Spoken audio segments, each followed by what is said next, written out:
আলাইকুম গাইস, আপনারা দেখতে পাচ্ছেন আমরা আজকে পাস্তা দিয়ে সবজি রান্না করেছি। এরপরে একটি প্লেটে পাস্তাগুলো ঢেলে নিব। পাস্তাগুলো প্লেটে ঢেলে নেওয়ার পরে একটি বাটিতে আলু কুচি, গাজর কুচি, টমেটো কুচি, বটবটি কুচি এগুলো বাটিতে নিয়ে পরে একটা কড়াইতে পানি দিয়ে তেল দিয়ে নিব পরিমাণ মতো, যাতে পাস্তাটা গায়ে গায়ে না লাগে। এরপরে 1 চামচ লবণ দিয়ে দিব। লবণ দেওয়ার পরে পাস্তাগুলো ঢেলে দিব। এরপরে কড়াইতে পাস্তাগুলো ভালো করে নেড়ে চেড়ে নেব। ভালো করে নেড়ে চেড়ে নেওয়ার পরে পাস্তাগুলো ভালো করে সিদ্ধ করতে হবে। এরপরে পাস্তাগুলো হয়ে গেলে একটা ঝাঁপিতে সেঁকে নিতে হবে। তারপরে একটা কড়াইতে একটু ডিম দিয়ে খুন্তি দিয়ে ভালো করে নেড়ে চেড়ে ভেঙে নিতে হবে। ভালো করে ভেঙে নিয়ে একটি বাটিতে উঠিয়ে নিতে হবে। এরপরে কড়াইতে পেঁয়াজ কুচি, আদা কুচি, রসুন কুচি দিয়ে দিতে হবে। ভালো মতো নেড়ে চেড়ে নিতে হবে। যতক্ষণ পর্যন্ত পেঁয়াজগুলো লালচে কালারে না আসে ততক্ষণ ভেজে নিতে হবে। পেঁয়াজগুলো ভালোভাবে ভেজে নেওয়ার পরে ততক্ষণ পর্যন্ত লাল করে ভেজে নিব। ভেজে নেওয়া প্রায় শেষ। এখন সবজি দিয়ে দিব। সবজিগুলো কড়াইতে ঢেলে দিব। সবজিগুলো কড়াইতে দিয়ে দিলাম। এরপরে স্বাদ মতো লবণ দিয়ে দিতে হবে। লবণ দিয়ে দেওয়ার পরে ভালোভাবে নেড়ে চেড়ে নিতে হবে। আমি এখন ভালোভাবে নেড়ে চেড়ে নিব। এরপরে সয়া সস এবং টমেটো সস দিয়ে দিলে আমাদের পাস্তাটা খেতে খুব ভালো লাগবে।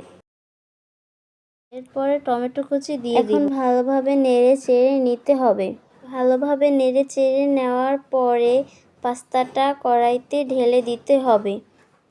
পাস্তাটা কড়াইতে ঢেলে দেওয়ার পরে ভালো করে নেড়ে চেড়ে নিতে হবে। এমনভাবে নেড়ে চেড়ে নিতে হবে যাতে সবজি আর পাস্তা মিলেমিশে যায়। সবজি আর পাস্তা একসাথে নেড়ে চেড়ে নেওয়ার পরে আগে যে ডিমটা ভেজে নিয়েছিলাম ওইটা এখন দিয়ে দিব। ডিমটা কড়াইতে দিয়ে দিলাম। এখন ভালোভাবে নেড়ে চেড়ে নিতে হবে। ডিমটা ভালোভাবে পাস্তার সাথে মিশিয়ে নিলাম। এরপরে সয়া সস দিয়ে দিলাম। তারপরে টমেটো সস দিয়ে দিব।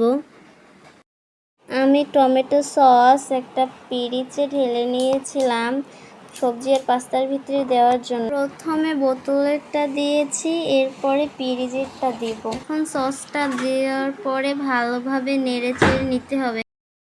শুধু পাস্তার মশলাটাই বাকি আছে, এছাড়া সব কিছুই দেওয়া শেষ। এখন আমি পাস্তার মশলাটা দিয়ে দিলাম। সব মশলা দিব না, কিছু রেখে দিব, কারণ আমি অল্প পরিমাণে পাস্তা দিই। এখন আমার সব কিছুই দেওয়া শেষ। এখন আমি ভালোভাবে নেড়ে চেড়ে নিব। আমার বাকি ছিল কাঁচামরিচটা, তো কাঁচামরিচটা দিয়ে দিলাম, কারণ ওটা আমি ইচ্ছে করেই শেষে দিই যাতে কাঁচামরিচের একটা ফ্লেভার আসে এবং দেখতে ভালো লাগে। আমার সব কিছুই দেওয়া শেষ। এখন আমি ভালোভাবে নেড়েচে কালারটা কত সুন্দর হয়েছে এবং খেতেও খুব সুস্বাদু হয়েছে। এভাবে মজার মজার ভিডিও পেতে হলে আমাদের পেজটি ফলো। ভিডিওটি যদি ভালো লাগে থাকে তাহলে একটি কমেন্ট এবং লাইক আর সাবস্ক্রাইব করে যাও।